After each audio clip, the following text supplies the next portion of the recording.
Hello guys, welcome back to our channel. അങ്ങനെ ലച്ചുവാണ് cardiology ഡിപ്പാർട്ട്മെൻറ്റിൽ ചികിത്സയിൽ കഴിയുന്ന രോഗിയെന്ന് മനസ്സിലാക്കിയിരിക്കുകയാണ് സച്ചി.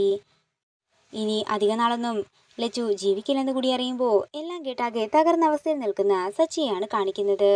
തുടർന്ന് ലച്ചു തൻ്റെ കാര്യങ്ങൾ പറയാൻ ആരംഭിക്കുമ്പോഴേക്കും അർച്ചന സച്ചിയുടെ ഫോണിലേക്ക് വിളിക്കുകയാണ്. എന്നാൽ സച്ചി കോൾ എടുക്കാതെ കട്ട് ചെയ്യുമ്പോൾ എന്താ പറ്റിയതെന്ന് ആലോചിച്ച് നിൽക്കുകയാണ് അർച്ചന.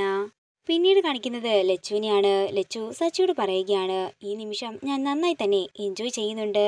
ഒരിക്കൽ എന്നെ ഒരുപാട് സ്നേഹിച്ച ഒരാളുടെ തൊട്ടടുത്തിങ്ങനെ നിൽക്കുമ്പോൾ അല്പം റൊമാൻസ് ഒക്കെ എനിക്കും തോന്നുന്നുണ്ടെന്ന് ചിരിച്ചുകൊണ്ട് പറയുകയാണ് ലച്ചു. തുടർന്ന് തൻ്റെ രോഗത്തെക്കുറിച്ചൊന്നും ആരോടും പറയില്ലെന്ന് സച്ചിയുടെ അടുത്ത് നിന്ന് സത്യം ചെയ്ത് വാങ്ങുകയാണ് ലച്ചു. പെട്ടെന്ന് തന്നെ ലച്ചുവിൻ്റെ മൂക്കിൽ നിന്നും ബ്ലഡ് വരികയും ലച്ചു കുഴഞ്ഞ് താഴേക്ക് വീഴുകയും ചെയ്യുന്നു. ലച്ചുവിനെ താങ്ങി പിടിച്ചുകൊണ്ട് താഴേക്കിരിക്കുന്ന സച്ചിയാണ് കാണിക്കുന്നത്. തുടർന്ന് ലച്ചു ബോധം കെട്ട് താഴേക്ക് വീഴുകയാണ്. ഇതെല്ലാം കണ്ട് എന്ത് ചെയ്യണമെന്നറിയാതെ പരിഭ്രാന്തിയോടെ ആകെ തകർന്ന അവസ്ഥയിൽ നിൽക്കുകയാണ് സച്ചി.